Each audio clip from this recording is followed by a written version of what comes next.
ትክክለኛ ነገር አይደለም። እውነታው ምንድነው? ለትወና ብለው ወስደው ነው ይሄን ነገር ያሰሩ። ብርቱካን ተመስገን በጠቅላይ ሚኒስትር ጽህፈት ቤት ትዕዛዝ ዶክመንተሪ ፊልም እየተዘጋጀባት መሆኑ ተገለጸ። እሷም የዶክመንተሪ ፊልሙ አካል ሆና ትቀርባለች ተብሏል። ህዝቡ የጠረጠረውና የሰጋው አልቀረም። የብርቱካን እውነት በሌላ እውነት በሚመስል ውሸት ተተክቶ መቋጫ ያልተገኘለት የብርቱካን ታሪክ ሌላ መዘዝን ይዞ መጥቷል። የኢቢኤስ ዶክመንታሪ በሌላ የኢቲቪ ዶክመንታሪ፣ ቃለ መጠይቁ በሌላ ቃለ መጠይቅ፣ ታሪኳን በሌላ ታሪክ፣ ነገሩ ከብርቱካን አልፎ የብርቱካን ባል፣ እህት፣ ቤተሰብ በሚሉ ሰዎች ከኢቢኤስ አልፎ ኢቲቪና ፋና ላይ ደርሶ ጉዳዩ የተበዳዩ የብርቱካን ታሪክ ሳይሆን የሀገር ጉዳይ የሆነ ባለስልጣኖች እጃቸውን እያስገቡ መጥተዋል። እውነት ታፍና ሀቅ ተሸፍና በስተመጨረሻም ብርቱካንና የኢቢኤስ አዲስ ምዕራፍ ዳይሬክተር ታሪኩ ኃይሌ በዚህ ታሪክ ውስጥ መስዋዕት ሆነዋል። ኢቲቪ ትላንት የብርቱካን እውነት የሚል ስያሜ የሰጠውን ዶክመንታሪ አዘጋጅቶ ለተመልካች አቅርቧል። ነገር ግን በዶክመንታሪ ውስጥ ቃለ መጠይቅ የሚሰጡ ሰዎች ግራ መጋባትና ፊታቸው ላይ የሚታየው ፍርሃት ባልና ሚስት ነን ብለው የቀረቡት ብርቱካንና ባለቤቷ የሰጡት እርስ በርስ የሚጣረስ ቃለ መጠይቅ በመሆኑ በዶክመንታሪው ጀርባ ያለውና የብርቱካን ባለቤት አቶ ስማቸው ሹመት እናትና አባቷም በህይወት አሉ አልሞቱም፣ እኔ ነኝ የማኖራት፣ ተደፍሬ ነው ያለችው ውሸት ነው፣ የልጁ አባትም እኔ ነኝ፣ በፍጹም አልተደፈረችም ምስክርነቱን ሰጥቷል። ኢቲቪ የሰራውን ዶክመንታሪ እየዳሰስን የሰጡትን የተዛባ ቃለ መጠይቅ እንመለከታለን። ብርቱካን በድንግልና ነው ያገባችው ወይስ አርግዛ? ብርቱካን የተወለደችበት አካባቢ እጇ ነሴ ወይስ ስናን? ዶክመንታሪው ስህተት ከሆነና መታረም ከነበረበትም መቅረብ የነበረበት በራሱ በኢቢኤስ የቴሌቪዥን ጣቢያ ነው ወይስ በተለያዩ የመንግስት ሚዲያዎች? እነዚህ ጥያቄዎችም እውነትን የደበቁ ሆነው አግኝተናቸዋል። በዚህ ዶክመንታሪ ላይም የደም ነጋዴዎች እያለ ሲያነሳት የነበረው ተወዳጇ ጋዜጠኛ መዓዛ መሐመድ እውነት እንደተባለው በዚህ ነገር ላይ እጁ አለበት ወይስ ሆን ተብሎ የተሰራ አሻጥር ነው? እናቷስ በህይወት ካሉ ለምን እንድናያቸው አልተደረገም? አባቷስ? በተጨማሪም የዶክመንታሪውን ሐሰትነት ይበልጥ የሚያወጣውና የሚያጠራጥረን ብርቱካን እውነት ቤቷ የሞላና የማይጎልባት ከሆነ እንዴት ድራማ ነው ለተባለው የኢቢኤስ ዶክመንታሪ ተቀጠረች? ለምንስ ተስማማች? እውነት በሀገሩ ሌላ ተዋናይ ጠፍቶ ነው? ውድ የሀበናብ ክሮኒክልስ ቤተሰቦቻችን እነዚህን መሰል ጥያቄዎችን እያነሳን ትላንት ማምሻውን መንግስት ሚዲያዎች የተላለፈው ዶክመንታሪ በስፋት በመመልከትና የብርቱካንን እውነት ለማውጣት ሐቁን ማን ጋር እንዳለ ለማሳየት እንጥራለን። እስከ ዝግጅታችን ፍጻሜ እንድትከታተሉን እየጋበዝን ቪዲዮውን ላይክ እንዲሁም ቻናሉን ሰብስክራይብ በማድረግ ተከታተሉን። ቪዲዮውን ለብዙ ሰዎች እንዲደርስ ላይክ እና ሼር በማድረግ ተባበሩን።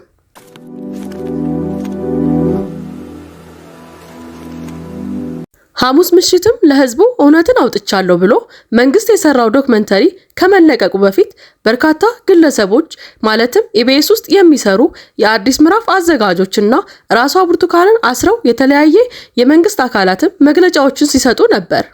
በተጨማሪም ኢቢኤስ የሰራው ዶክመንታሪ ሐሰት ነው፣ እውነቱ ይሄ ነው በማለትም ዶክመንታሪ እየሰሩ እንደነበር ቀደም ሲል በወጡ መረጃዎች ተመልክተናል።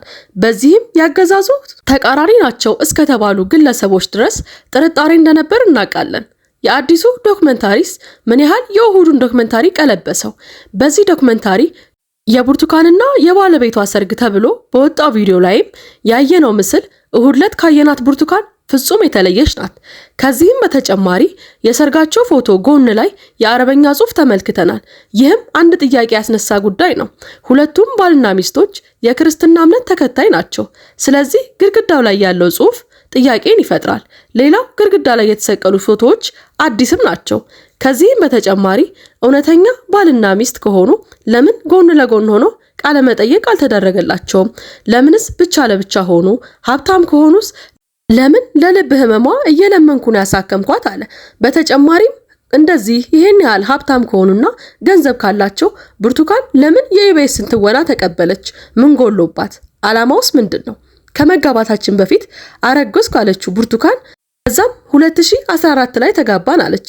እንደዛ ከሆነ የልጃቸው እድሜ የሚሆነው 3 ዓመት መሆን አለበት። በሚያስገርም ሁኔታ ባሏ ልጃችን 2 ዓመት ከ5 ወሩ ነው አለ። ይህም ማነው የልጁን እድሜ የሚሳሳተው ወላጅ የሚለው ጥያቄን ያስነሳል። እንዲሁም ኢቲቪ ዶክመንተሪ ላይ ሲጀምር በድንግልና ያገባችው ብርቱካን ይላል። ይህም በአንድ ጊዜ ከብርቱካን ከራሷ ከባለቤቷ እንዲሁም ዶክመንታሪውን ከሰሩ ሰዎች የተለያየ ንግግርን ተመልክተናል። ብርቱካን አርግዤ ነው ያገባው ስትል ኢቲቪ ደግሞ የለም አርግዘሽ አይደለም ያገባሽው በድንግልና ነው የተጋባሽው ይላታል። ይህም እጅግ ጥያቄ የሚያስነሳ ጉዳይ ሆኗል። በተጨማሪም ኢቢኤስ በጽንፈኛው ለድራማው ተመርጠኑ ካሉ በኋላ መልሰው ደግሞ ጽንፈኞች መካከል ድምጻቸው ነው ተብሎ ያወሩት እነ መዓዛ መሐመድ ኢቢኤስ እና መንግስት አብረው ነው የሚሰሩትን ያሉት መቁረጥ ነበረባቸው። ገንዘብ ተከፍሏት ነው የሰራችው ካሉ በኋላ ጽንፈኞች ለብርቱካን ለትራንስፖርት የሚሆን 5000 ብር ብቻ እንደሰጧት የሚያወራትንም በተጨማሪ መቁረጥ ነበረባቸው። በዶክመንታሪያቸው ላይ ማካተት የነበረባቸውና እጅግ በጣም አጠራጣሪ የሆነው ጉዳይ ደግሞ ብርቱካን ከደም ነጋዴዎች ጋር እንድትሰራ ያዘዛት ማን ነው? የተሰጣትን ድራማ እስክሪፕት ለመተውን ስታጠና እንዲሁም ስትተውን ለቀረጻ ወደ ኢቢኤስ ጣቢያ ስትመላለስ ባሏ የተባለው ግለሰብ አላውቅም ማለቱ እጅግ አጠያያቂ ነው። ብርቱካን ይህንን ድራማ ለመተወን የደም ነጋዴዎች ከተባሉት ከነ መዓዛ መሐመድ ምን ያህል ብር ተከፈላት? በተጨማሪም መዓዛ መሐመድ የራሷ የሆነ የዩቲዩብ ገጽ እንዳላት የታወቀ ነው። ነገሩን የሰራችው ብርቱካን ከመዓዛ መሐመድ ጋር ከሆነ ለምን ወደ ኢቢኤስ መሄድ አስፈለገ? በዛም ተለቆ ቢሆን ነገሩ አነጋጋሪ ሆን እንደነበር የታወቀ ነው። ሰርጉ በባህላዊ መንገድ ጎጃም እንደተደረገና አዲስ አበባ የስቱዲዮ ፎቶ ስነስርዓት እንደነበረ ተገልጿል። ሰርጉ የፎቶ ስነስርዓት ላይም ሙሉ የቤተሰብ አባላት አብረው ፎቶ እንደተነሱ ተነግሯል።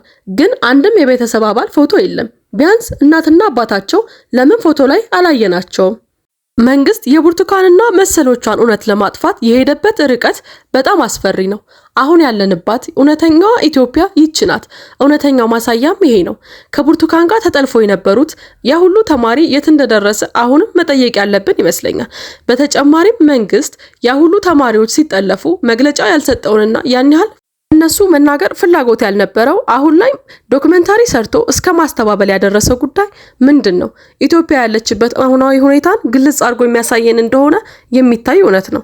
በተጨማሪም ደምቢዶሎ ዩኒቨርሲቲ ተማሪዎቹ ሲታገቱበት አንድም መግለጫና ፍለጋ ያላደረገው ዩኒቨርሲቲ አሁን ላይ ስሙ ሳይነሳ ብርቱካን ኢቢኤስ ላይ በተደረገው ዶክመንታሪ አንዴም ቢሆን የተማረችበት ዩኒቨርሲቲ እንዳልጠቀሰች የታወቀ ነው። ነገር ግን ደምቢዶሎ ዩኒቨርሲቲ ስራው እንዳለበት ስለሚያውቅ ስላወቀ መግለጫውን ይዞ ወጥቷል። ስሙ ሳይጠራ ያወጣው መግለጫ ቃል በቃል እንዲህ የሚል ነበር።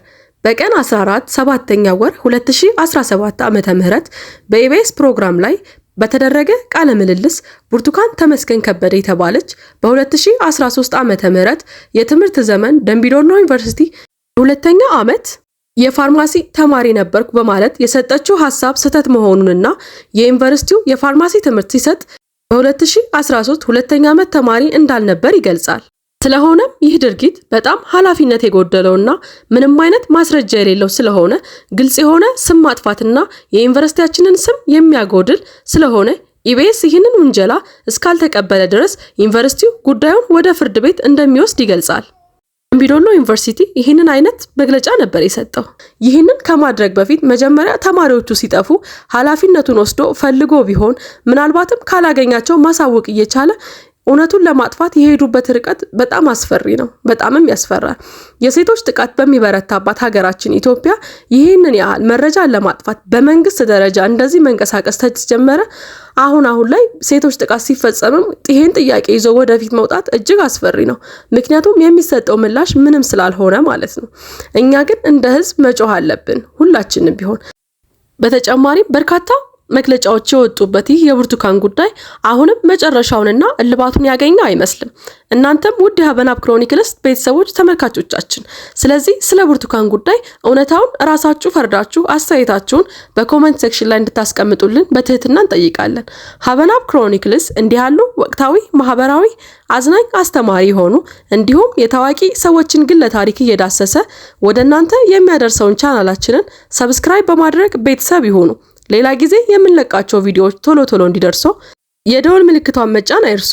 መልካም ጊዜ።